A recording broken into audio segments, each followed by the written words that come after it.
ভাই একটা কথা বলি। জি ভাই বলেন, আপনি কি বিল্লাল ভাই সম্বন্ধে কিছু বলতে চান? তো ঠসব বিলাল ভাইয়ের বিষয়ে আমি বলতে চাই, আবার বলি না।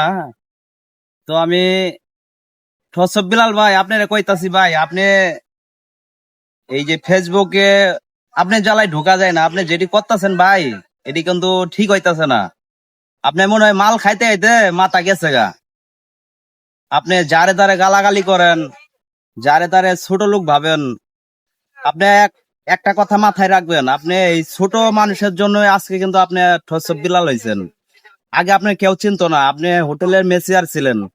হোটেলের মেসিয়ার থেকে আজকে আপনি ঠসব বিলাল হয়েছেন, বাংলাদেশের ভিতরে নাম করা হয়েছেন।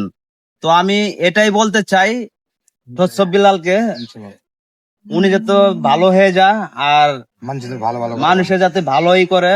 তো ওনার ভিডিও আগে দেখতাম, আগে ভালো লাগতো। তো এখনকার তো আমি ওরে পুরাই দেখতে পারি না। সবাই ওর নামে বদনাম করতেছে, সবাই খারাপ মন্তব্য করতেছে। তো আমি এটাই বলতে চাই ভাই, মানুষের কোনো সময় ছোট করেন না, মানুষের ছোট ভাবে দেখেন না। আর পারলে ভালো কিছু করিয়েন, মানুষের গালাগালি করেন না, এইভাবে কিন্তু আপনি ধ্বংস হয়ে যাবেন।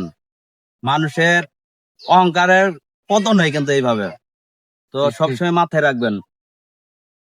তো আমার কথা এটাই ছিল ভাই। ঠিক আছে, ধন্যবাদ ভাই। কিছু বলতেন, সত্যতাই বলছেন।